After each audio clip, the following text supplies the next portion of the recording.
Welcome to Awkward Chats, where we take you on a hilarious journey behind the scenes of our travel adventures, and it can get a little awkward.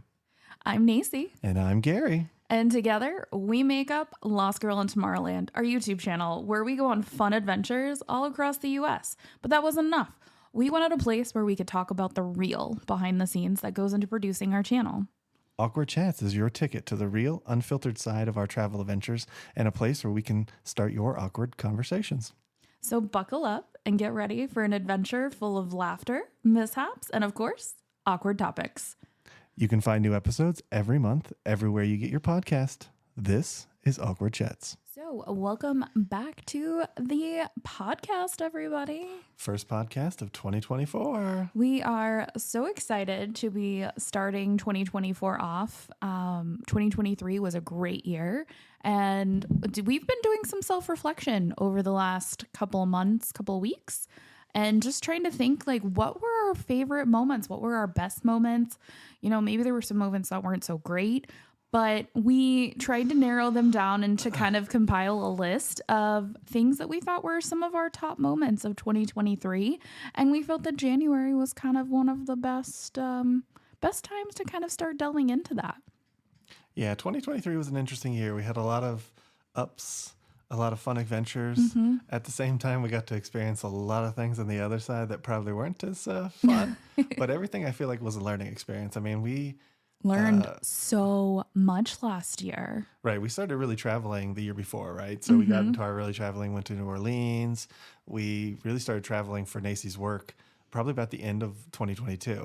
But that was kind of it. 2023 was our real like trial year of doing that completely all the time. And it was a journey. It was a journey. I think at times it was definitely stressful, just not because we love the YouTube stuff, actually. That's honestly one of the best parts about traveling. It keeps us going.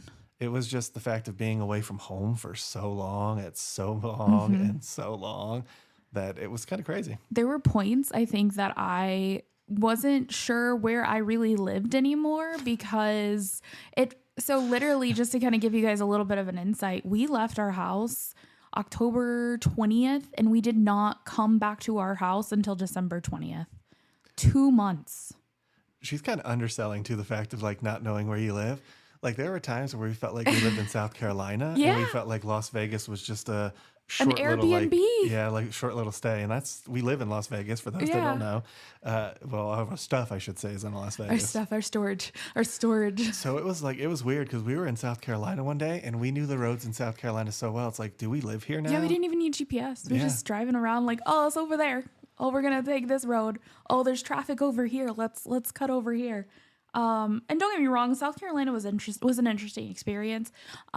We got to see, honestly, I think we saw the entire state. Except for maybe Hilton Head. I think Hilton Head was like the only place we didn't really go. We saw all of the continental part of the United States of that state. Yeah, we didn't go to any of the islands. Yeah. Just because that's a trip that we just didn't take. Well, we didn't want to. We were going to at one point, but it was so expensive. And we had an opportunity to come home at one point when we were going to go do that. And we decided to come home because, again, we just weren't home. And when we did come home, we were only home for like 7 to 10 days at a time. And it just didn't feel like enough time to just kind of settle back into your space. And that was probably one of the most challenging things, I think, from last year. And we had a lot of great adventures. We got to see family. We got to see friends. I mean, there was a lot there, but we definitely were homesick. Well, I think, too, if you factor in the air flights, we saw every probably square inch of the continental United States last year. Pretty much, yeah, because we started off the year in Seattle. Right, just how the planes flew, like how the planes would fly to Seattle. We'd see everything. And then when we flew to Florida, in Atlanta, they would go over the Gulf of Mexico. We went to New York. Those states. And then there were multiple times coming from Atlanta to Las Vegas that it would fly over the middle of the country. And we'd see like Oklahoma. We saw Oklahoma on the last trip back here. You know, so it's like we probably saw, and we're technically in just about every single state probably last year. That's a continental. We didn't obviously hit Alaska or Hawaii. Yeah. But, you know, that's a different beast. Which it was fun. It was a lot of adventures, and honestly, I think I appreciated last year. I don't think there's anything I would change for the most part. it was all a learning experience, and I hope to take that into this year and just make 2024 even better. And we've got so many big ideas, like so many ideas. I wish I could tell them all to you over here, but there's a lot of things in the works that we're both really excited about. Yeah, and in doing that, we upgraded our equipment. So, like our YouTube camera, check that out. It'll be on our YouTube channel, Lost Girl in Tomorrowland. We'll We be doing built like a whole. this. We built this studio that we're currently in. Yeah, and if you want to see all of our like studio equipment, what we use for cameras, that's going to be coming out in February. We're going to do like a what we use type of Yeah, video. we're gonna do some deep dive behind the scenes of. And it'll include all of our podcast stuff too. So yeah, anybody can honestly, if you're listening to this and you're thinking about doing it, starting a YouTube channel, starting a podcast, starting a blog, starting TikTok, Instagram, I would tell you just do it. Honestly, Yeah. you have nothing to lose, and it because to post to literally create something and post it, no, it doesn't cost you anything, in the sense. I mean, it does. Let's not lie to people like other YouTubers do. It costs you money. There are things you'll have to get. You'll have to get a microphone. You have to get some way to record the microphone, and then you have to get some way to record video. That's it, simply. If you want to do it as simple True. as possible. And all those things are going to cost you money. It depends on what you want to do, where you want to go. That's how much it'll And cost how much you. of an investment you want to make. Yeah. I would agree. But I think if it's something that you want to do and you've been thinking about it, I would say 2024 is your year. You should dive in and you should try. I mean, why not? Agree. Yeah. I mean, that's basically what we did 4 years ago. Mm-hmm. Well, you did it 4 years ago, and then I dived in probably 3 years. But, Yeah. it's kind of all we did. We just went for it. And I think that's the biggest Mm-hmm. lesson. And the other biggest lesson is it's going to be hard.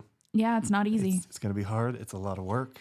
You don't see all the behind the scenes stuff, all of the editing, all of the hours figuring out thumbnails and pictures, and then where do we go next? And it's a et cetera. marathon too, because you create this product, whether it be a podcast, a YouTube video, a short, whatever it is, you create this product and you put it out there into the world, and then you wait to see what the response back is. And a lot of times, and I would say almost 9 times out of 10, especially leading up through the last 3, 4, 5 years, you don't get a lot of payback from it. You get a little bit, but you don't get a lot. And I think you have to have the drive to continue to push through that. Like, don't quit. Like, when you see like, okay, well, I put out 10 videos in the last 2 months and they only got like 10, 15 views. Cause those were the days.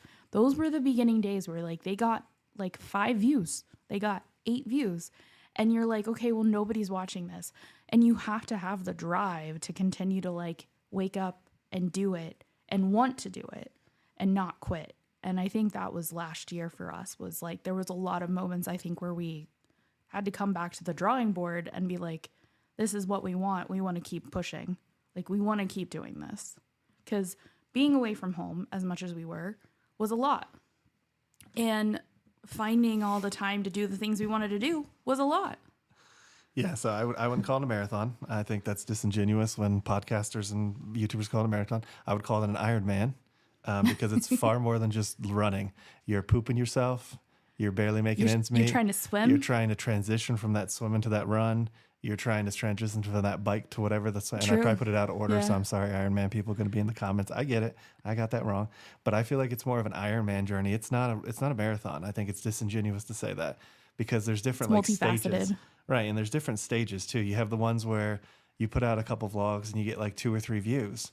And now we're kind of in the step where all of our vlogs get about 50 views.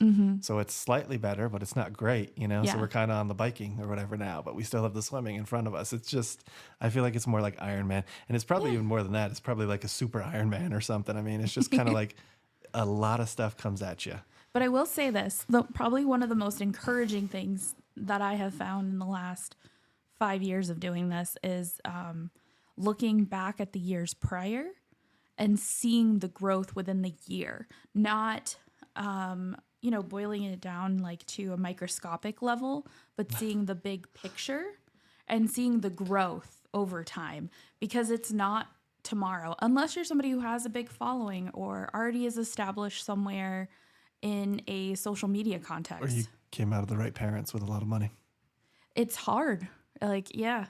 So you have to be willing to see the growth on the bigger picture And I think that's kind of been what I have enjoyed looking back on is like seeing like, okay, in 2018, we had less than 100. Well, I think we hit 100 subscribers in 2018. Because that was really the first year that I started doing this, where I was doing mostly Disney content. And then from 100 to 300 was like 2 years. Yeah. Now, granted, there was COVID and We moved to New York, and we weren't really sure where the channel was going to go. I didn't have a whole lot of time. Literally, I had no time. I was gone all the time working. And then when we moved back out to Vegas, then like probably the last month or so we were in New York, we kind of started to really say like, okay, what do we want to do with this? Like, do we want to keep doing this? And we decided on that journey to Vegas to just kind of jump in head first and see where we come out at. And here we are in 2024. And last year we had 1,000 subscribers, which was huge for us. Yeah. Huge.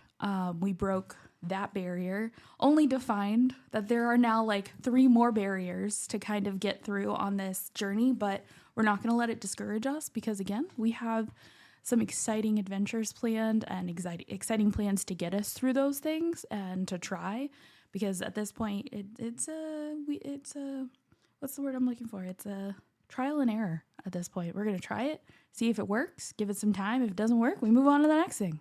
We just keep trying. Yeah. I mean, one of the things with the whole like plateaus and stuff that we hit, once you get past 1,000 subscribers, that's step 1. And then to get to like 8,000 is the next big step they have to get to, so that it'll actually start showing us to other people. So that's like that grind comes up. And it's interesting. It's just interesting. I think it's fascinating. I was reading a book. It's a YouTube book, and it was talking about how to create good YouTube content. And it had an introduction by Mr. Beast in it. And it was funny reading his words. It's like, oh yeah, I could get rid of my YouTube channel today and be in 1 million subs by the end of the week. Of course you could. You're Mr. Beast. Right. It's not that you're Mr. Beast. It's that you know Tom Brady. Yeah. You know, I mean, just think of all their followers. All they got to do is share one of your videos. And true, not every single one of their followers sees every single share, but a good portion does. Right. And so if you have 5 or 10 people who have 1 million followers and they all share, that's 6 million opportunities to be seen. Exactly. And if only 1,000 of those join in, you're already monetized. Yep. So don't listen to the big YouTubers. What I'm saying is don't listen to those big YouTubers or podcasters where they're all like, oh yeah, it's so easy. The algorithm favors us. It does, but it does favor the big people. It doesn't favor the small people. So you got to remember that. So it's a really, really big grind to get there. And another interesting statistic that I heard last year that definitely gave us a lot of encouragement. It was interesting, was that less than 8% of people on YouTube are monetized. Yep. Think of how many channels are on the YouTube sphere, and less than 8% of those qualify. Yeah. And are being monetized. Right. Doesn't matter if you make $5 or you made $5,000. Right. You fall into that sphere, and now our channel falls into that sphere. Well, monetization is different between views and everything. That's a whole nother beast. Right. That maybe we'll talk about one day on the podcast. But yeah, so I heard that statistic and I was like, okay, all right. Well, I have definitely done something. Most people can't. Yeah. Most people can't. The thing is, you see these YouTubers and they have like occasional videos that have like 1,000 views or 100,000 views, but then you look into it and they have like either no followers or they only have a few videos worth of content. So it's difficult, even though there's occasionally, and then they give up because it doesn't take off. Some of them too can't get monetized because of the content that is on their channel. Right. So they run into that.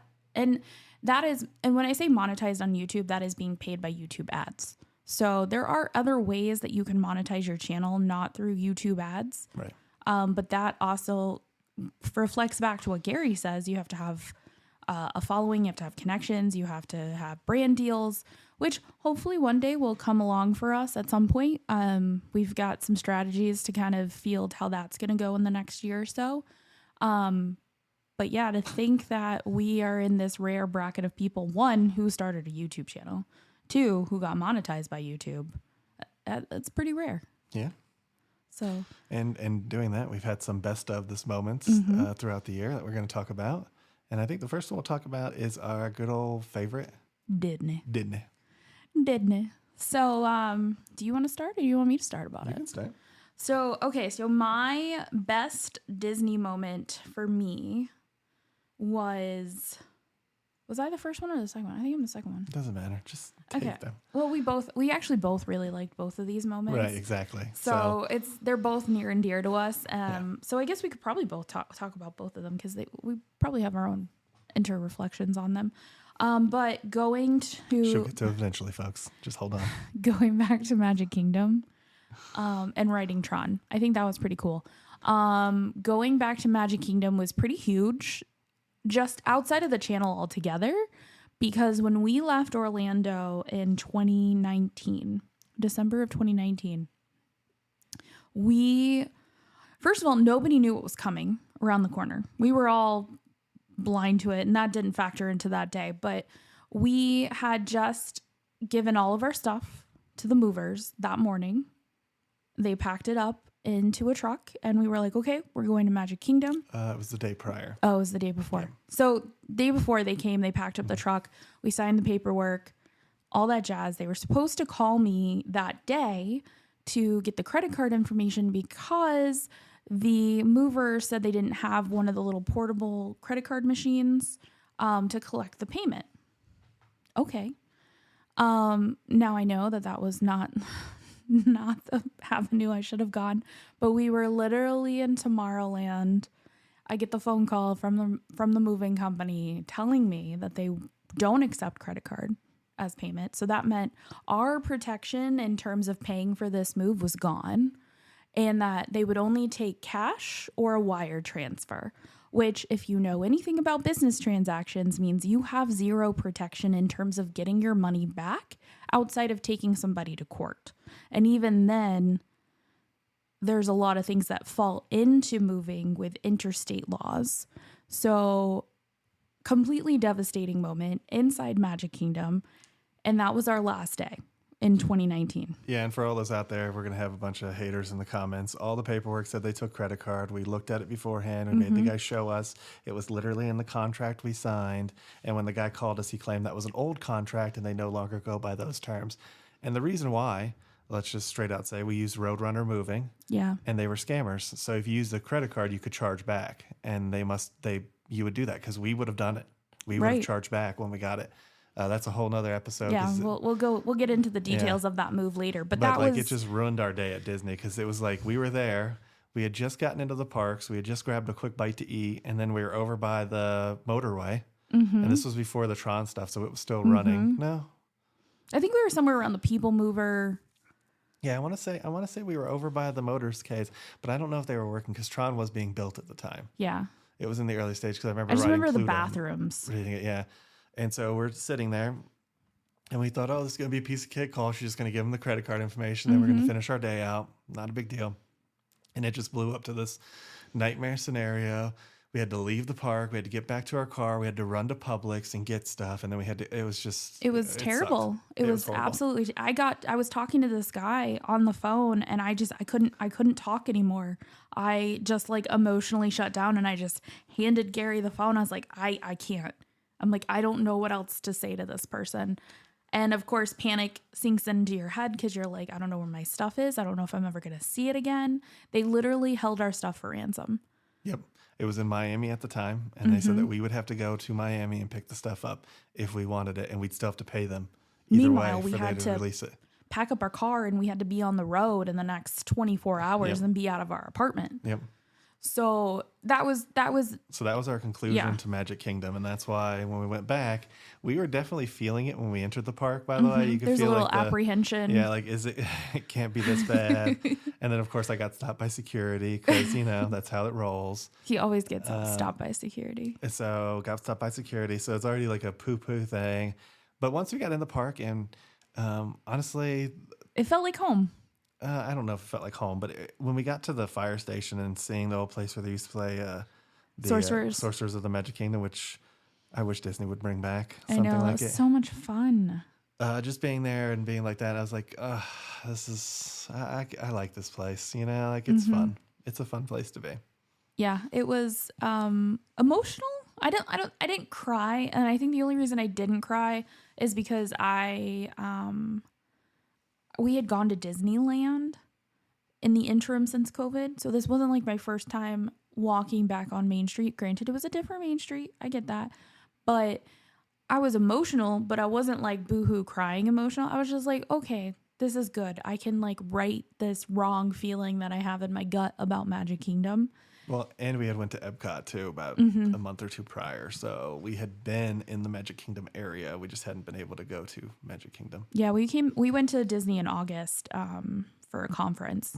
Yeah. And we just decided to do one park day because it's a lot. It's a lot if you don't have an annual pass to go to Disney. I mean, even just the 2 park tickets that I paid for in December, I paid almost $2,000. Yeah, it's crazy.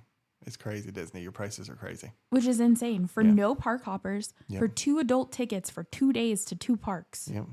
Like, what? Almost well, maybe it wasn't 2,000. Maybe it was like 1,000, but still, it was a lot of money. Yeah, it was 1,000, and it was only 1 park. She said 2 parks there. We only went to 1 park. We went to Epcot. We did the Festival of the Holidays. We went to 1 park, Epcot. That's what I'm saying. Yeah, we did back in August. I was talking about December. We went to 2 parks. December we did go to 2. Oh, you were talking about, I'm sorry. I thought you were still talking about, you switched topics. Okay. That's me, guys. I'm all over the place. See if you can keep up. But yeah, so when we went back in December, it was the holidays, which honestly, too, if you go back to like our first time, when Gary and I went to Disney together for the first time, it was the holidays. It was the holidays at Magic Kingdom. We have a picture of us on Main Street. With those pretty castle lights. Need to bring those back, Disney. It was disappointing not seeing the castle lights. That was probably really sad. But the cool thing was we had boarding passes to get on Tron. Mm-hmm. And we got a pretty early group, too. Yeah. Yeah, we were on it. I think we were on and off it by like lunchtime. We were on and off it by 10. Yeah. Yeah. So and it was a gloomy day.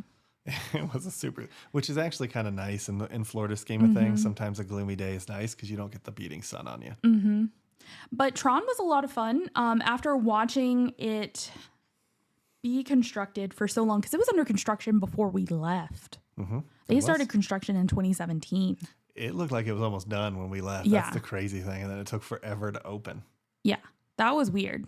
But coming back to the parks, having that and getting on Tron and just kind of coming full circle from something that we watched get built. And, we watched a lot of vloggers go back and kind of give the updates. But it was really cool to be there, physically be there, and to be on the ride. And honestly, I like the ride. I will say this, the ride could be longer. And the ride could be maybe a little more accommodating in the seating. I understand it's built the way that it's built because of where it originated from. And I am appreciative of the accommodating seat in the back because it does allow people to ride it that can't fit on the bike style. So I think that is great that they did that because there's several rides at Disney that currently don't have that accommodation that certain people and populations can't ride. Yeah, I mean, I guess I thought they did a good job with the accommodation. So my thought was it's a great ride. It was so fun just standing there watching them shoot off, and then the color change. It would look amazing at night. Honestly, if I had an annual pass, hanging out there at night and getting some like time lapses and stuff, that's totally something we're gonna do if we move back there and sort of pursue that angle. Well, we got there, we watched them launch. The one thing that I took away from it, and I know you'll probably agree with me, the ride is really short. Yeah, it's short. To be such a cool ride, and I was fine with the accommodations, so I couldn't fit in the bikes. Nacy could, though. I couldn't fit in the bikes, so we had to sit I had to sit, and then she joined me in the little bucket seat, and it's okay. I'm not going to ride the bike without him. It's not like, I've rode motorcycles my entire life, since I've been 16. So it's not, I've rode a motorcycle, an actual motorcycle. I've gone 200 miles per hour, not 60, which is as fast as a car goes. Which maybe he should tell you about that story someday. So that doesn't, I get the feeling of flying that you get with motorcycles and stuff because I actually ride one. I don't need a back piece to lock me in. But it's an okay roller coaster. I liked it. I liked the launch. I just wish it was a little longer after the launch. I feel like it was like after that launch, it kind of was over. Yeah. You just kind of go around a couple corners and then you're like, all right, cool, I'm done. I felt like it was kind of a cheaper rocking roller coaster once you got in the building. Yeah. Like, because you don't, and it's even less because rock and roll has loop-de-loops, and I'm pretty sure you don't go upside down on that ride. So. No.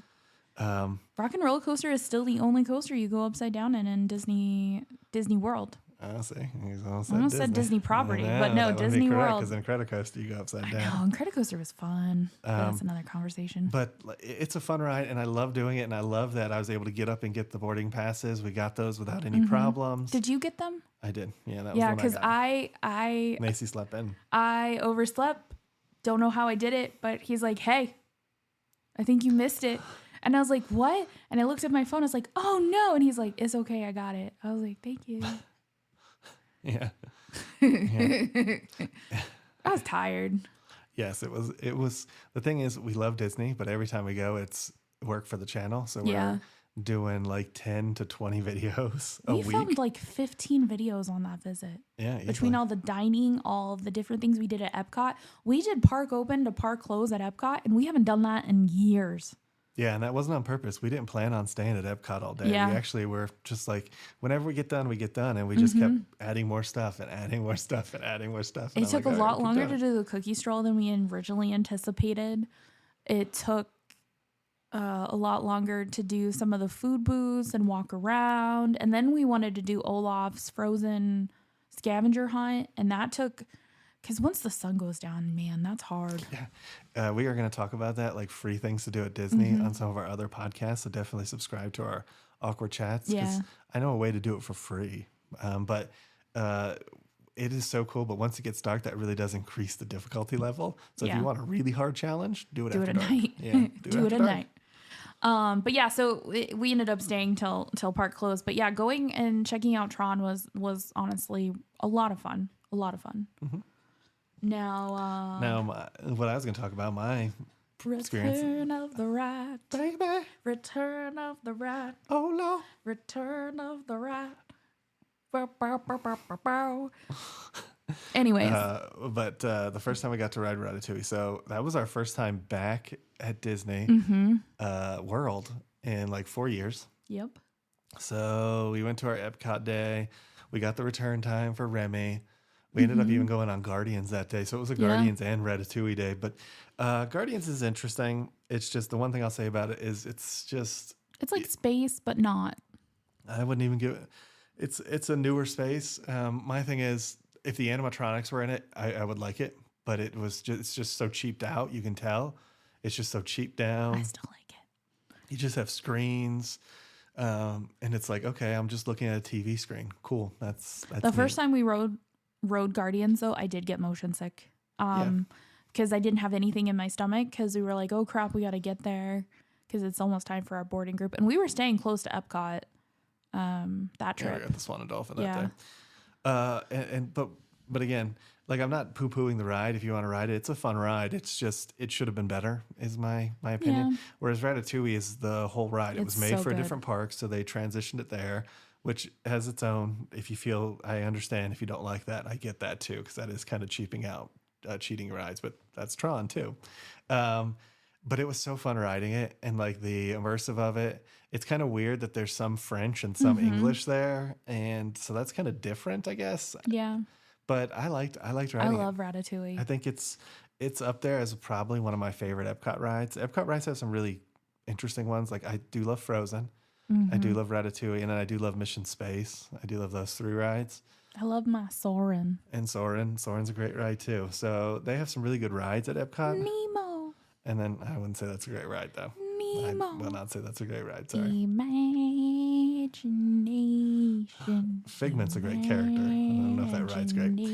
But then you top Epcot with the rides and then the food. Yeah. It is one of the better parks for adults. That's for sure. And it's weird because I don't feel like when I lived in Orlando that I gave Epcot enough credit. Well, it's because we didn't have money to eat when we were there. That's the thing. Epcot's a very expensive park. I mean, yeah, it adds up.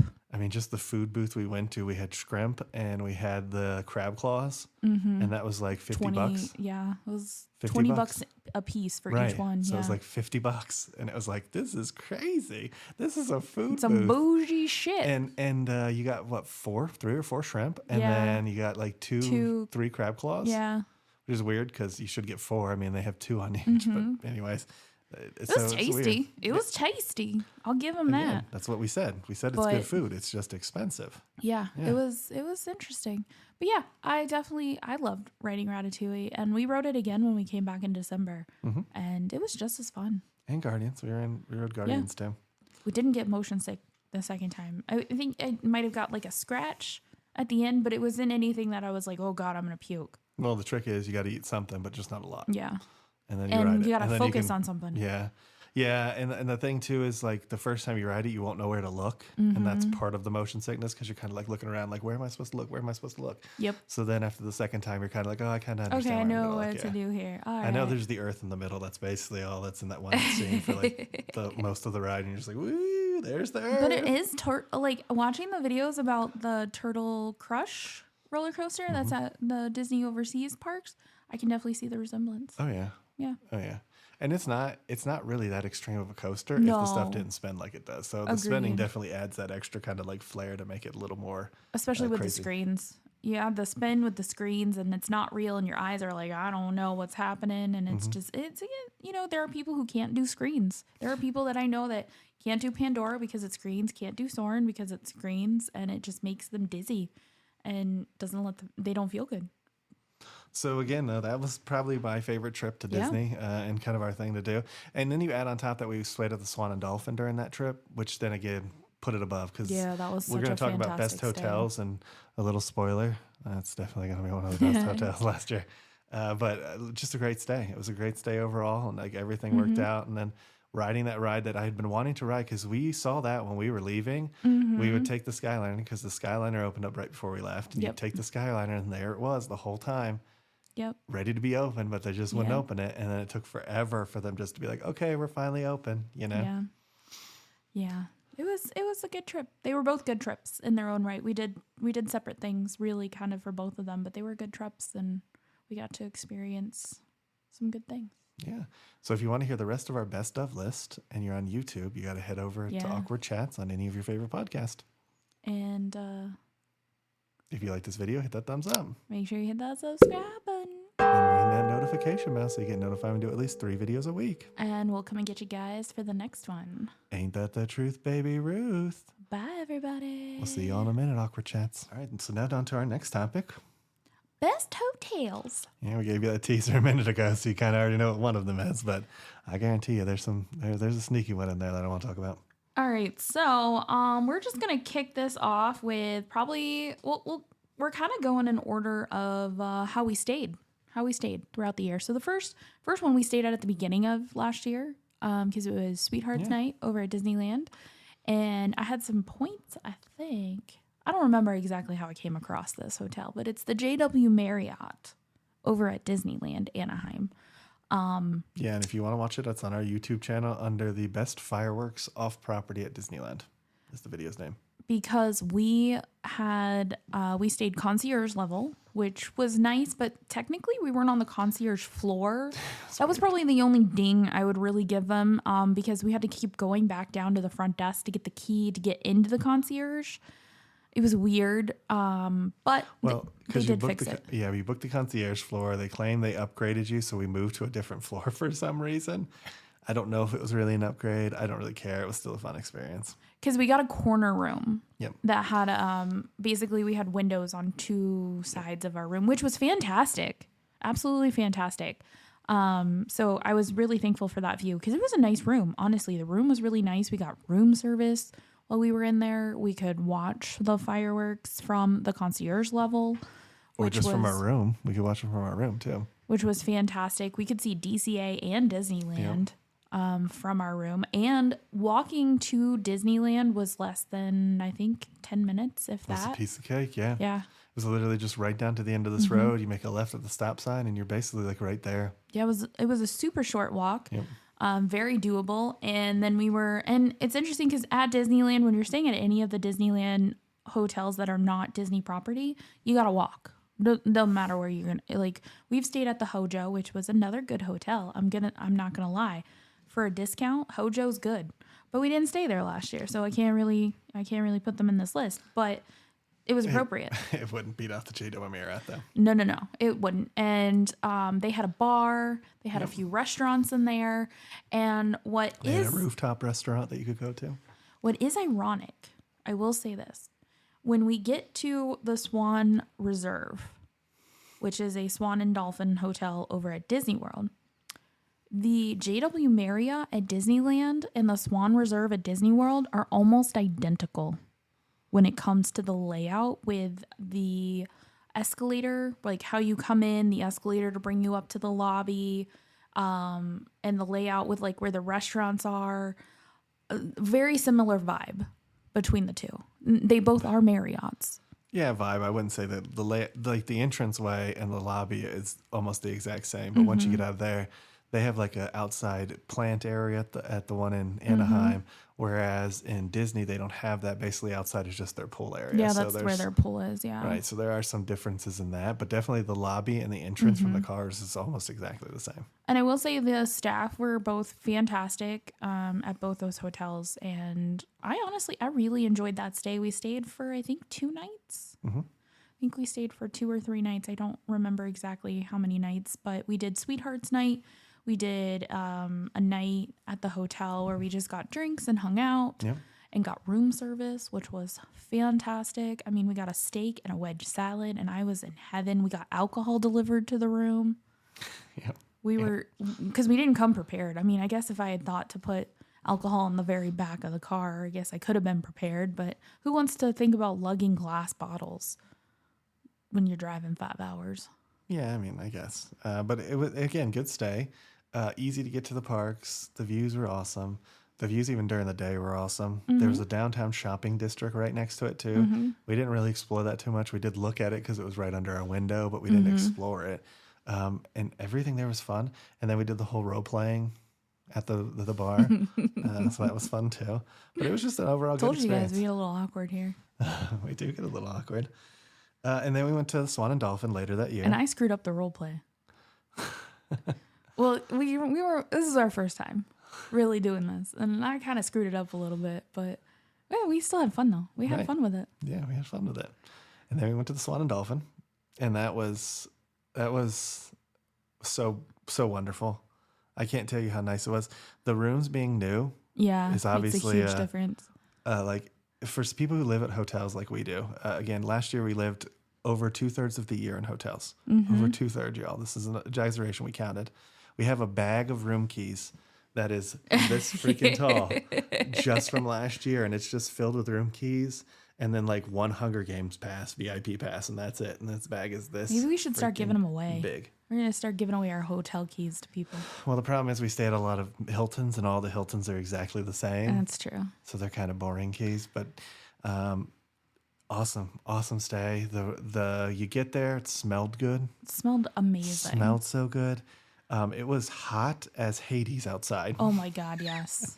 So the room was perfectly cool. I know, that's what I was gonna say.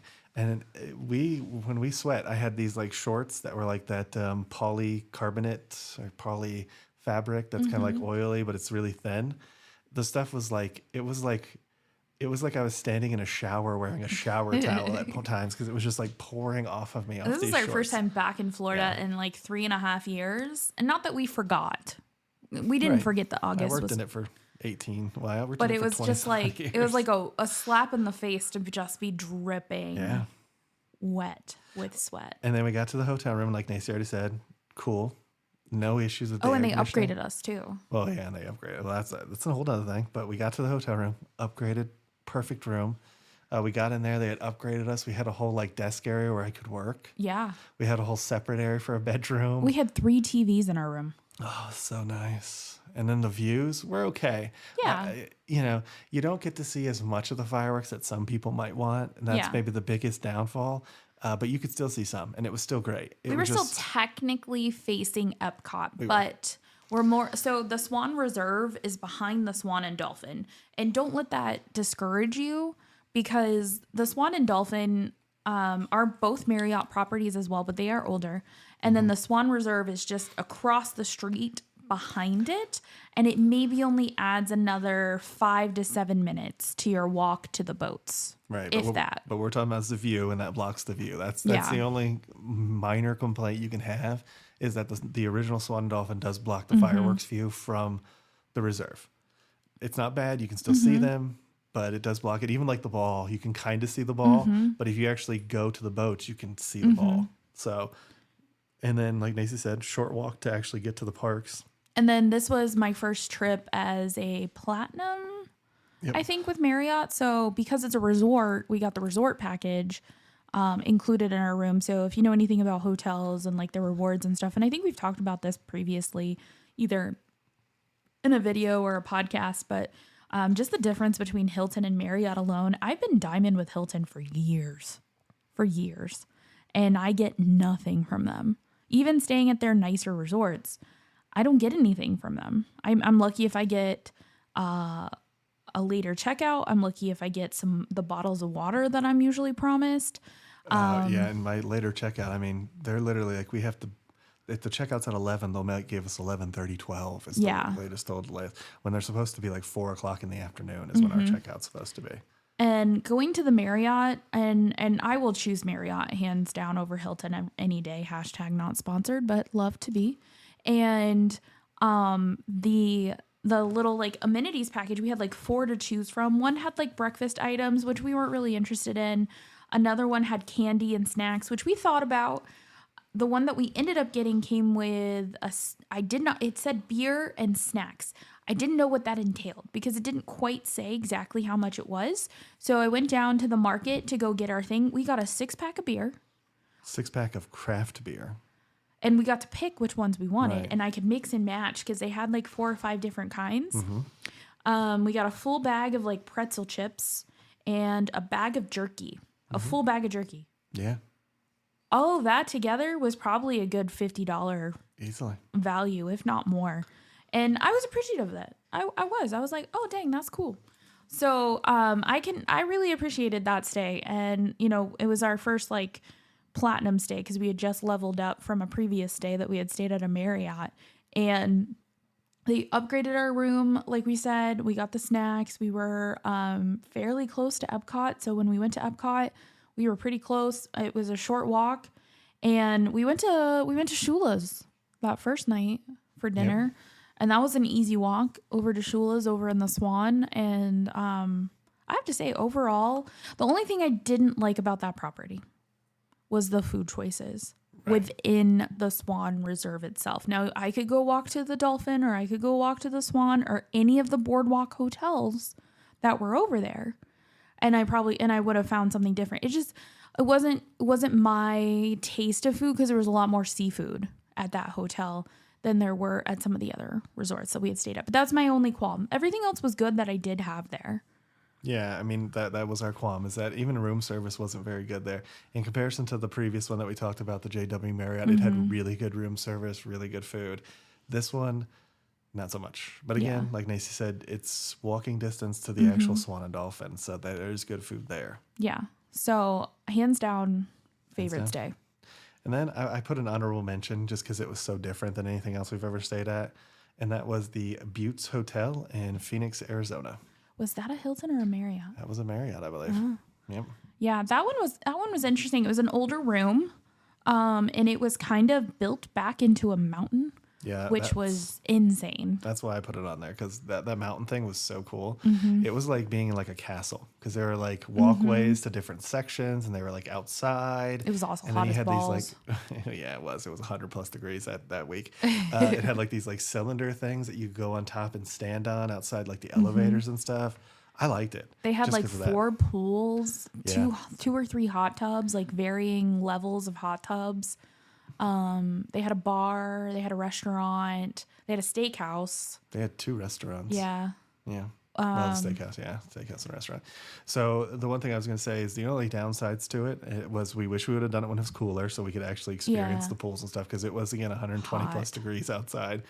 And the air didn't really work that well in the room. It was definitely on the warmer side. So that's why it gets an honorable mention and doesn't make the official list. But I had to put it because it was so different. It was like hidden away. It was like staying in a castle in downtown Phoenix. It was really cool. And like Nacy said, hidden away. Yeah. And our window in our room just like looked right out into the pool, which was interesting. It made it a little loud.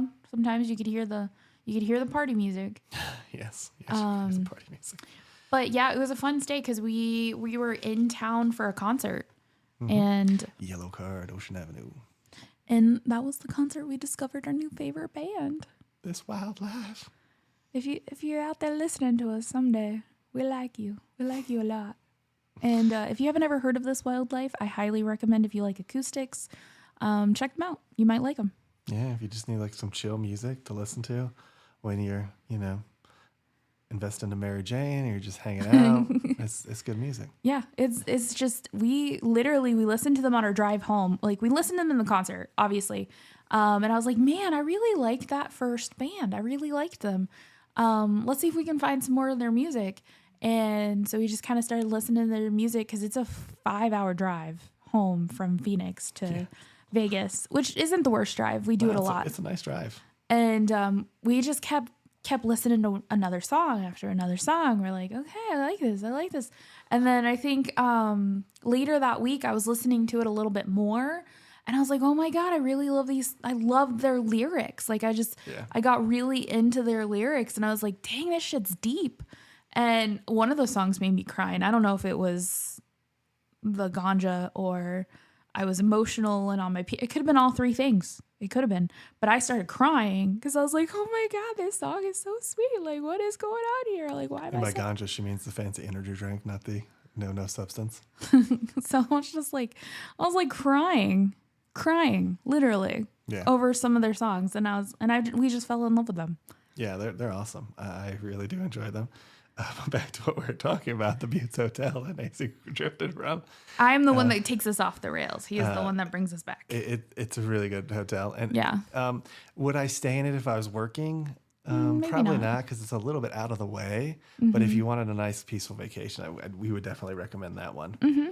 And for everyone that's listening on Awkward Chats, if you want to see any of these videos where we do full reviews of these hotels, definitely check us out on YouTube at Lost Girl in Tomorrowland. So now our next, I guess, best of 2023 is our best memory. Yeah. Well, I was going to say, let's end with best memory. Okay. Let's end with best memory. Let's do best meal then. Yeah, let's do best meal. Okay. Right. Best meal. Let me go first. Okay. He wants to go first, guys. He's got this. He's like, yes. No, because you'll just talk. We'll just, but I'm curious to know which one is your favorite because I'm looking at the list and I'm like, which one is he going to say is his favorite? So my favorite is Nacia's seafood boil. Yeah, I would say that's definitely up there. Honestly, it is. But I wanted to pick a restaurant first. So I think the Boathouse. I think the Boathouse for me was amazing. It was awesome. And it's not just the food, it was the experience too. Yeah. So we're going to talk about all that stuff while we're talking about the Boathouse. The Boathouse is in Disney Springs. For those that don't know, it's in Orlando, Florida. They have aqua cars that you can rent. And basically someone takes you for a cruise around in the lake in an aqua car. Mm-hmm. And then that was why we went. Let's be 100% honest. That's why I went. I didn't care about the food at the time. I was like, I want to ride a goddamn aqua car. I mean, to be fair, we were hungry. Right. To be fair, we were hungry and we were having a hard time finding anything. Right. So back to what I was saying. I've wanted to ride the aqua cars for years. I never thought about the food. I never really looked into it. Yeah. So it was kind of like, I want to ride the aqua cars. And then we're like, well, if we go, you get $100 or you get $25 off the aqua cars, right? So it's like, why not? So we get in there, we sit down, and the menu is super expansive. And that can be bad, and that can be really bad. And very rarely is that good. And it was good. And it fell into the good category. It was tasty. The chocolate cake. Well, yeah. But even like the sliders that you had was good. I had the filet mignon sliders, and they were delicious. Just ironing to talk, guys. Just ironing. Just gotta get out. I'm just playing my opinion. No, the sliders are great, but the steak frites that I had, which weirdly enough, we tried so hard that entire trip to have steak frites. And then we just randomly go to this restaurant. We went to this hoe, and she was like, "I ain't got no steak frites for you." Now the steaks are Gibson Steaks. If that means, I think Gibson, right? That's the name. Yeah, I think so. I don't know. It's like a Chicago company. They do the steaks. They were tasty. Mm-hmm. They had a ribeye, but we were like, nah, I don't want anything super rich right now. We were just trying a little bit lighter. The steak frites was really good. The appetizer that we got was tasty. And then when you got to the chocolate cake was to die for. There was a table behind us that was like, did you guys order the chocolate cake? And I was like, yeah. And he's like, you're in for a treat. And I was like, okay, like what's coming? And they bring out this massive piece of chocolate cake. I mean, it was $25. And I was like, what chocolate cake costs $25? But this cake is big enough to share with like 10 people. I don't know about 10, but I'd at least say 4 to 10 5. people that have the stomach of my size. It's a nice piece of cake. And it was delicious. Yeah. When you're on Disney property, a lot of the chocolate cakes are dry. Not this chocolate cake. No, it was fantastic. The service was really good. Honestly, the restaurant is huge. So even if you walk up, you can usually find a table. If you're making a reservation in the app, make sure you make it with like at least an hour ahead, because they had trouble pulling up my reservation, which was really annoying. That was probably the most annoying part of the whole thing. But once they got it and they got us set, everything was fine. For the whole service. It was great food, great dessert, and then it was time for us to make the decision about the aqua car. Yeah.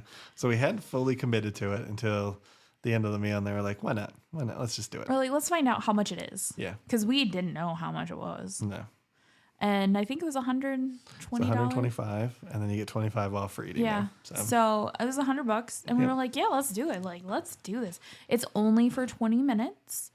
But they take a bunch of pictures, which you can buy later if you really want to. You can film and take your phone. Well, we used our camera too. We had a great guide. He was really funny. And the weather was perfect. Honestly, I do not. If you are thinking about doing this, don't do it in the summer, because you ain't got no shade. Yeah, there's no and you're shade. gonna be sitting in the middle of a lake. Yep.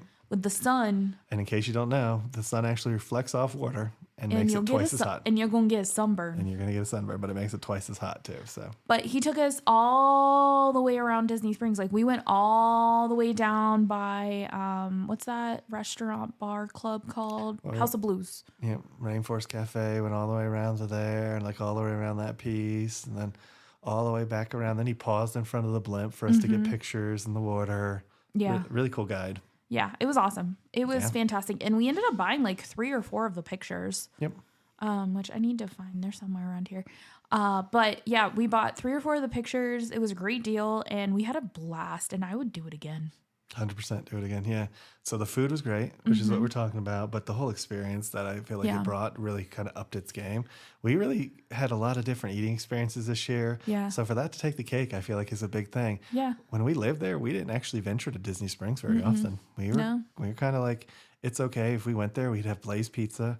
We'd occasionally have the Deluxe, which is the burger place. And that's about it. Yeah, we went to the Edison one time with your sister and Jenny. And we went to Guy's. You went to Guy's one time. Yep. And tried all the sauces. And then I went to Guy's and had a couple of milkshakes. We had a couple. Their of milkshakes are good. I can't speak to if they're still good, but when we were there, we did enjoy the milkshakes. And we were going to go to the barbecue place, but we never really made it there. And that was kind of it. Like we didn't really. She didn't like Morimoto at the time for some reason. Yeah, we went back to Morimoto. Well, because I went with my parents, with my mom and my sister, and yeah. Oh yeah, and then we had the duck. And the duck is to die for at Morimoto so too. Good. Definitely an honorable mention that we're not going to talk too in depth about, but it's definitely an honorable mention. Yeah, that was a good meal too. So Disney Springs is up at its game, and the Boathouse won for me. So what about you? What's your favorite? Oh well, my favorite is gonna be Benihana's. Benihana.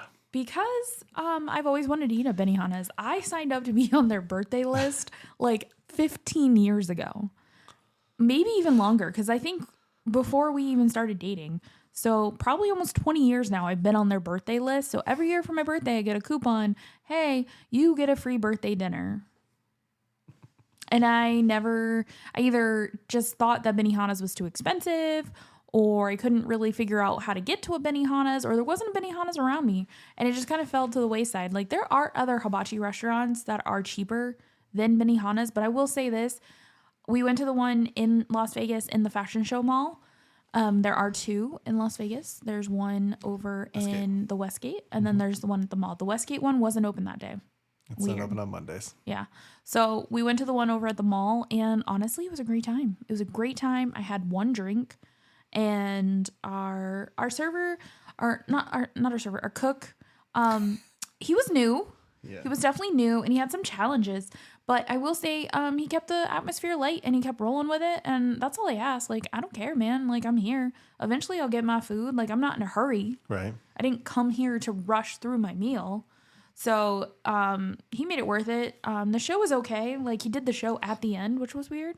Usually they do the show as they're cooking, but hey. And by the show, she's referencing the Choo Choo Train volcano tower. Yeah. Usually they do that as they're making their fried rice. But, because the onion goes into the fried rice. Yeah. But not him, and it's fine. He's learning his game. He's learning how to do his thing. Well, and he messed up a few times, but that's the food was good. He missed a lot of proteins. He just I don't know who took the orders, and then he didn't read it correctly. Yeah. I don't know which one messed up. Yeah. But clearly some kind of miscommunication happened there for him. Yeah. Which again, didn't fault him for. No, food was still great. It was still he good. Cooked it well. He cooked it delicious. And it was funny. And he tried. He tried.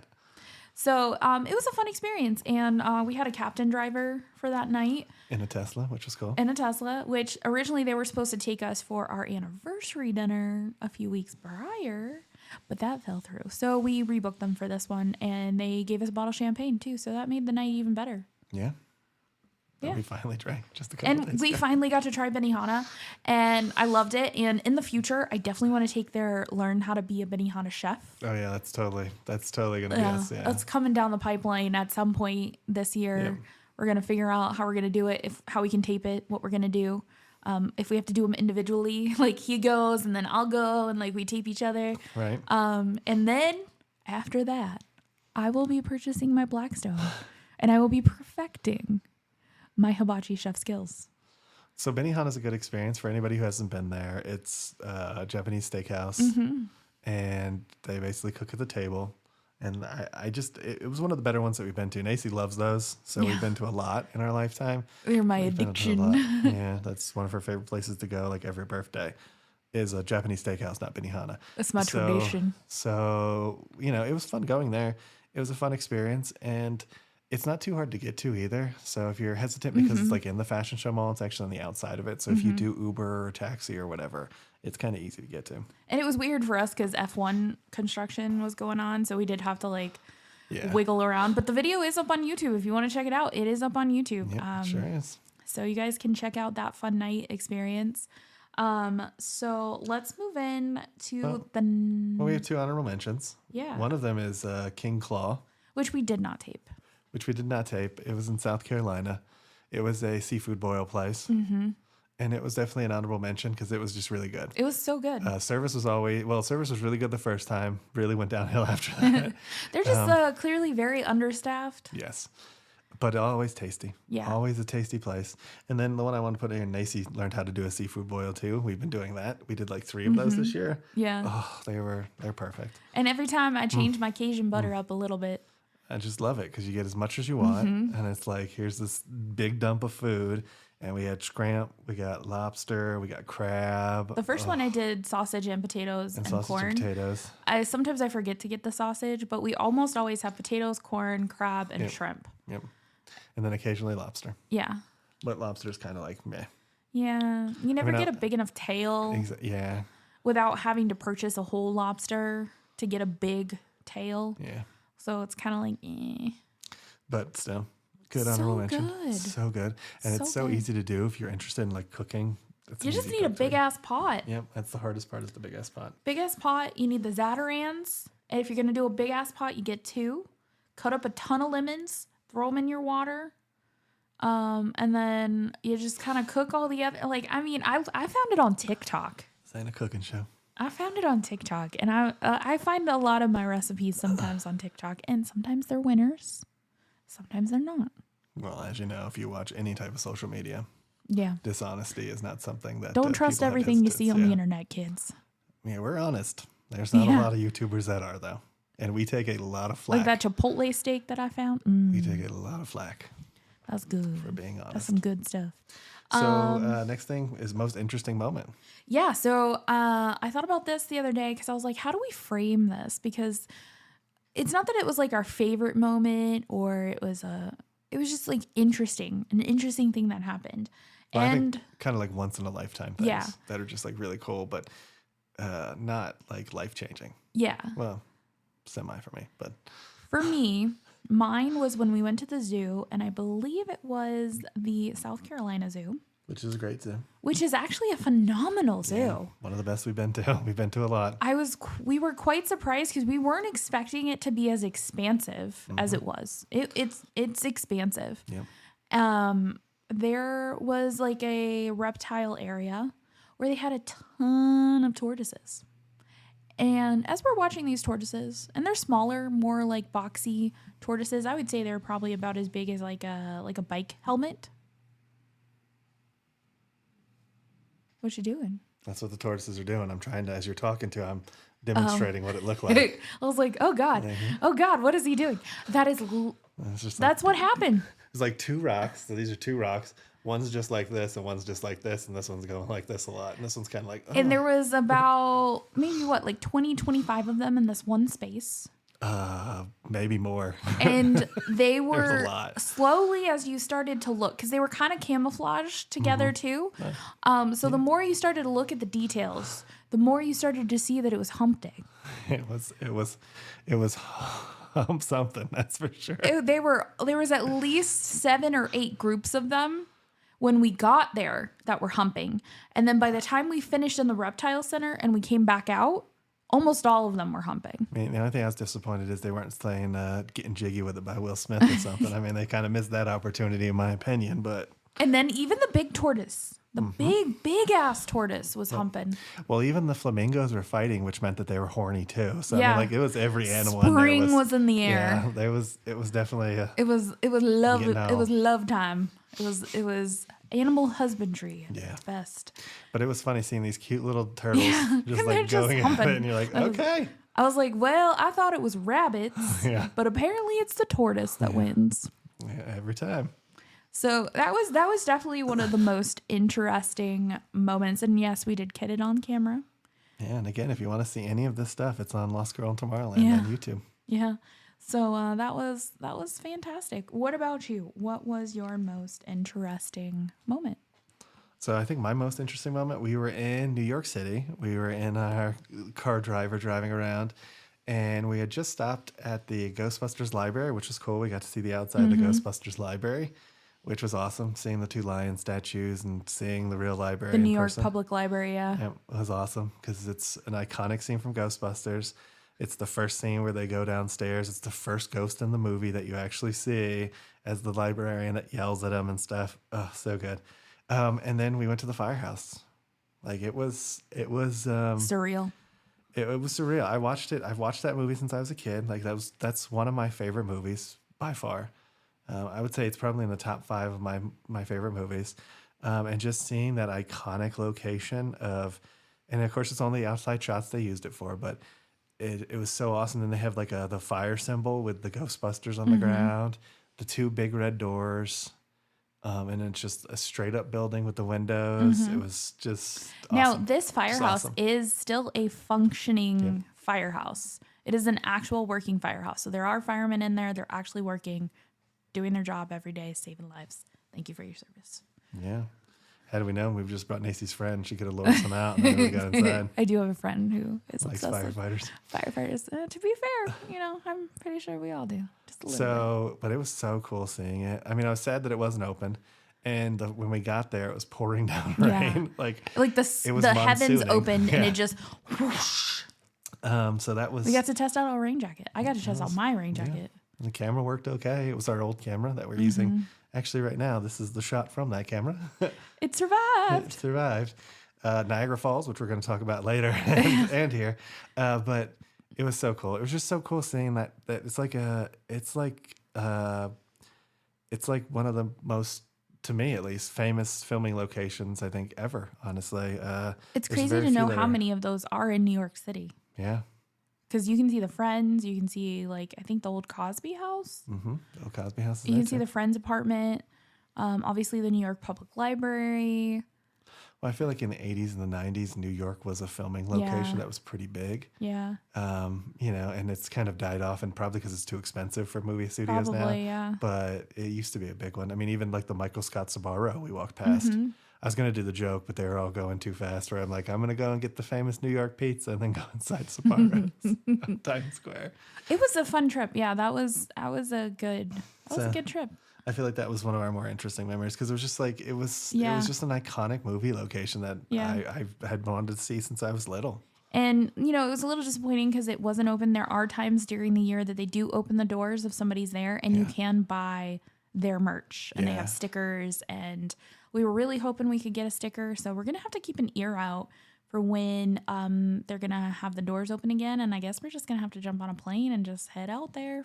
Yeah, we definitely want to see it. That is definitely still on our bucket list. Inside that and Field of Dreams, those are the two big ones, movie location wise. I think we got a lot of stuff we want to still see. The world is your oyster, but it costs money. Everything costs money.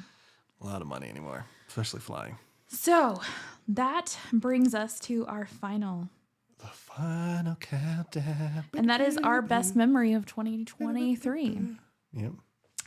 For me, it was going to Niagara Falls and Tiffany's. It's kind of a combined. The New York trip. New York trip was definitely altogether, hands down, one of my favorite trips last year. So, talk a little about your Tiffany's experience. Oh yeah, Tiffany's. So Tiffany's. Okay, so I love Tiffany's. Obviously, jewelry costs money, but since we were going to be in New York City, I was like, we have to go to the landmark store, the Tiffany's, where it all started, where it all began. And they just recently finished their remodel right before we got there. They had just recently reopened the cafe at Tiffany's. Unfortunately, we didn't get a chance to get into the cafe, which is fine, totally fine. But we did get a bit of a brief tour of a few of the floors, and then got to sit down at the counter and try on some jewelry. I tried on several pieces until I found two that I really liked, and I actually ended up coming in under the budget that I had in mind for what I wanted to spend, which was good for me. And it was a great time. Like I felt like a princess. And it was a lot of fun. And it's funny because a few weeks ago, a few weeks ago, we finally watched Breakfast at Tiffany's. Yeah, it was right after Christmas and Joe left. We watched Breakfast at Tiffany's. Who, by the way, legit tip here or whatever, the guy from A-Team is in Breakfast at Tiffany's. Yeah. That movie's an interesting movie, guys. Yeah, Hannibal from A-Team is in Breakfast at Tiffany's. I don't really understand the point of the movie. Yeah, the movie is basically about two, one's a sugar baby. Well, they're both kind of sugar babies. Yeah, they're both sugar babies. And they're living their life in their apartment complex, and they kind of start to fall for each other. And if you want to see the Breakfast at Tiffany's scene, it's literally the opening scene of the movie. So if you watch the first 5 minutes, you'll see it. Mm-hmm. And they have that at the landmark store. They have a whole section dedicated to the scene, her dress, Audrey Hepburn. And if you watch our video on YouTube, Lost Girl in Tomorrowland, you actually see the lady talking about it and how her dress is there, how it was on a Sunday, and that's why it's so quiet. So it wasn't actually done for the movie. Yeah. It's just in New York City. It used to be dead on Sundays because stuff wasn't open. So who knows? Maybe one day I'll have to recreate the Breakfast at Tiffany's. You just have to get a croissant and walk in front of the window. Yeah, I just got done with my John. Dress. You gonna do the John thing too? You gonna do the realism, or are you just gonna halfway it? I'm gonna halfway it. Okay. Unless you're gonna pretend to be my John. Are you gonna pretend to chase me down and be like, oh, because he chases her to her apartment, and she's like, no. Again, it's a weird movie. I understand you're not getting this if you've never seen it. It's very weird. It's a strange movie. Yes. It's kind of like Pretty Woman, but the woman is not interested in any of the men, and the men are absolutely obsessed with her. Yeah. So just think of it like that. It's very quintessential 1950s, 1960s movies. It's very, And I liked Tiffany's. It was interesting with the architecture and stuff, some of the cool fireplaces and stuff that they had there. I mean, it wasn't a huge pull for me, but they definitely have some neat things to look at there. If you have somebody who's going to shop, tag along. there's some cool things You to could see. spend hours in that store. And even like the bottom floor with the main showroom, just go in there because like the walls change to the skyline Yeah. of New York City, which That is was cool. fascinating. So it's kind of neat. It's got a little bit of kind of like Disney magic, And I it's would definitely say. changed, Yeah. like since the scene in that Breakfast at Tiffany's scene Oh, to it the looks scene. exactly Yeah. the same. Slightly Yeah. different with the panels. They're different now, but it's the exact same almost setup Yeah. still. It's a lot brighter in there. And then something else that you're going to talk about was the Niagara Falls experience too, Oh, which was yeah. on the same trip. Yeah, we went to Niagara Falls. I had never been to Niagara Falls before. Gary had. And we took Gary's dad and his aunt along with us on this whole trip, this whole journey. And not only did we want to see the falls, but we wanted to experience the falls. And I highly stress that if you go to Niagara Falls, you got to do the boat.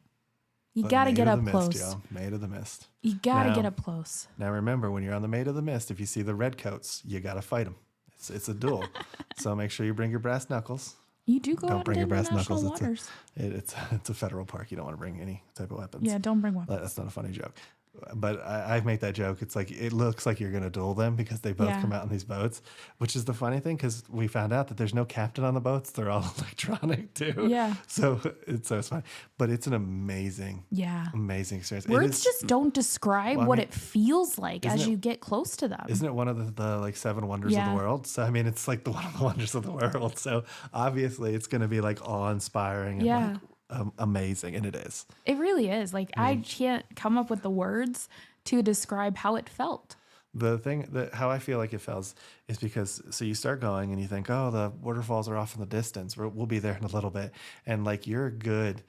It feels like a mile off, and you're already feeling the pressure, and the water's getting you soaked, and you're like, wait, I'm not even close to these things yet. How is it reaching me?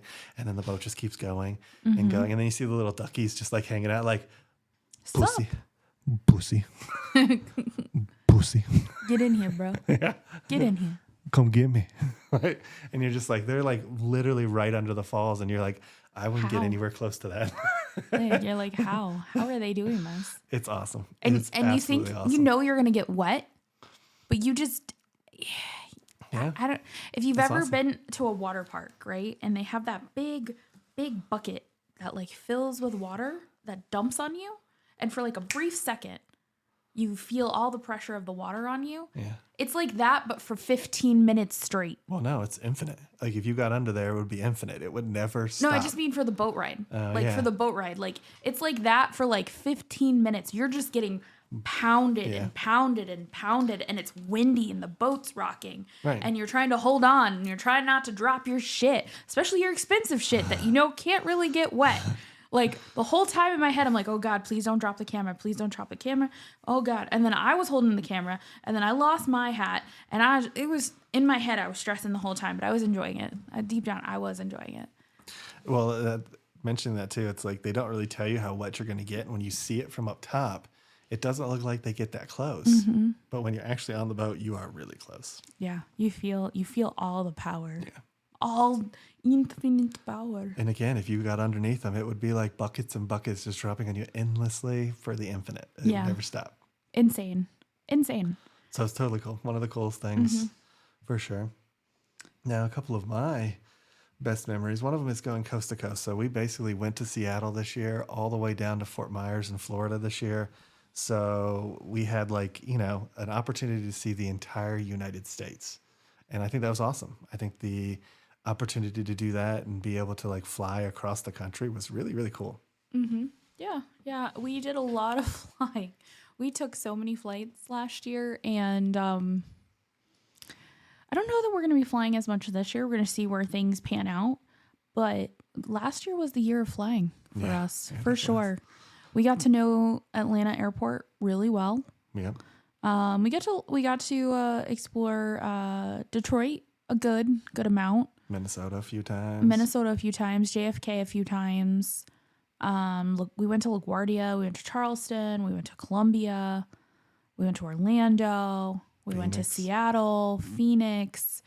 I went to Bozeman, Montana. Yeah. I mean, So we saw a lot. yeah. And so I think that's just kind of a memory. And then, of course, for me too, the Wisconsin trip, going there with my dad. It was the second time I did get to go there with him. So that was really cool. being able to just kind of have that experience with him again. I went once before my mom passed with him when I was going to grad school up at SUNY, and then this time. So it was really kind of cool seeing it again. And it's also interesting seeing how it's changed. There's actually more stuff there this time than when we went last time. And we didn't tape the first time, but we did tape this time. So if you want to see that, check us out. Yeah, I think it was really awesome that we got it all on tape this time for like future memories to always kind of be able to look back on. Yeah. So it was fun going to Kerhonkstown, also going to like Cooperstown with him and stuff. Yeah. It was really, really good experience. And it was a great trip. That's kind of like a good memory for me. I would definitely want to plan another trip with your dad this year. Where we're going to go, I don't know. We were talking about maybe taking him to a baseball game somewhere. Yeah. And this year is definitely already throwing a wrench at us like usual. So we're trying to figure that out right now. So, but we're not too shy to throw a trip together real quick if we had to. So, I mean, we packed for our Jacksonville trip literally hours before we left. We didn't forget anything. Right? Well, the thing is, we've done it so much at this point that it's just like second nature. We know exactly what we need. Mm-hmm. Half of the stuff that we need is already packed because we got seconds of them so that we don't have to worry about it. So we're just kind of used to it now. Yeah, like for us to go on a trip is super easy. We're going to see how the next couple months pan out. We're going to be doing a lot of home stuff, I think. We're going to be hanging out. Yeah, I wouldn't promise anything. Everything right now is up in the air. Yeah, it is we don't really know what's going to We don't know what's going to shake out this first quarter of the year. We might be traveling a ton in the next couple of weeks. Something might come along. We might have to leave. So it's like we don't have any idea what these first 3 months are going to hold. Yeah. And in one sense, it's very scary. Yeah, it's a very scary, unsettling feeling not to know what's coming, but at the same time, knowing that what does come, we can navigate. Like we know we can navigate. We know we can take trips. Like we know how to navigate the airports, the travel. Like we know what to expect. It's just with what I do as a career, it changes literally day to day, week to week. People need people. People don't need people. So we're just gonna kind of wait until we are called upon. Called upon to serve. And in the meantime, we gotta pack. We gotta pack this house up. Yep. Get ready to tomorrow, honestly. Well, next day actually, because tomorrow we got some filming that we're gonna do. Gotta get this place ready to move wherever it is that we're gonna go, because we still haven't figured that out yet. And we're gonna come back next month for you guys with another update. And before we end this podcast, though, we have what are your goals for this year? So that's what we're ending on. Nothing's written down. You're just supposed to think of them. So do you have any goals for this year? I do have goals. Okay. I do have goals for this year. So I have a couple like personal projects that I want to work on myself, both in my career and in the channel space. So like career wise, there's a couple certifications that I want to work on and get done, especially right now while I have some downtime. Because I think in the long run, it's going to better me career-wise. So I've got some of those goals I want to do. I would love to get a black belt in project management, but I'm going to start with a white belt because it's free. And I'm going to see how I like it, if I can do Six Sigma. Yeah, it's the Six Sigma, which has a lot of like military background to it, and just kind of looking at how you can make projects better and streamline them better. And in the industry that I work in, I truly think that it will benefit me because there is a lot of project management that goes into organ donation and making the process as streamlined as possible from A to B. Yeah, I mean, that's all really, most of your work is just project management, managing those pieces. Yep. And so that's kind of what I got going on in the career field space, professional career field, organ donation. And then on the other side of my career, as a producer, podcast host, YouTuber, social media content creator, influencer, all of the things. I really want to work on launching a new podcast, which sounds like it could be a little bit of a big bite to bite off, but I really want to do a female-driven podcast where I can come and talk to you guys like once a week and just kind of, I don't know, break it down, be a positive space, talk about all things career-wise, funny, dating, life in general, And then hopefully eventually talk to other women and kind of invite them into that space and talk about that. So that is a big goal. And then obviously trying to just drive this YouTube channel and see where it can go. And it can only go up. So yeah, so those are some of my goals. And then health wise, I just, I want to start working out some more. Take care of my body more, take care of me more, which sometimes is really hard. But I think it's important to do, because if you don't, then it catches up to you. So yeah, so I think those are my goals for the year. What about you? I don't have too many goals today. I would say my one focus right now is YouTube, still working on figuring out that algorithm, still working on that piece. Hopefully we'll start doing some more shorts and stuff. Hopefully getting to learn the Adobe Premiere Pro a little bit better. I got to create some assets and stuff for that. So that's a huge undertaking, switching from what we do edit with now to that, and just kind of figuring that stuff out. And then hopefully maybe getting the consulting part, nonprofit consulting, a little bit off the ground a little more right now. That's definitely something I'm thinking about. And then my writing too, trying to get some of that stuff out to people to actually see it for a change instead of just holding on to it myself and seeing if anybody's actually interested in that stuff. So those are kind of my three big sort of goals for the coming year. I think they're great goals. So that'll end our January 2024 podcast. Yeah. Anything else you want to talk about? No, I think that wraps up January for us. We got a lot of things to look forward to this year, a lot of changes happening, a lot of big moves, and we'll see what happens in the next month. And, like always, we'll come back and hang out with you guys next month. Yeah, we're hoping to move to a bi-monthly podcast. But we'll see how that goes. We're just got to get the ground running and do some of our shorter podcasts, because it won't be a long form every time. It'll be long form once and then possibly 1 week of shorter podcast or 2 weeks of shorter podcast. So that's kind of our goal. Yeah, we want to bring in the awkwardness a little bit more into the channel and kind of talk a little bit more about those awkward topics. Yeah, that's part of it, but also other stuff too. So, yeah. So if you guys like this podcast, make sure you guys hit that like button. And leave a comment if you're on Spotify, because we always have questions in the little comment section. Yeah, so if you guys have a question for us, or if there's a topic you want us to talk about, let us know. We're always open to opening that door. And if you want to check us out more, we have lostgirltomorrowland.com is our website. Yeah. And you can go and check us out and learn more about us. And all of our social media links are there, as well as ways to get to other things that we do. So definitely check that out too. Yeah. And I hope you guys enjoyed having this adventure with us. And we'll come and get you for the next one. Bye, everybody. Bye, everybody.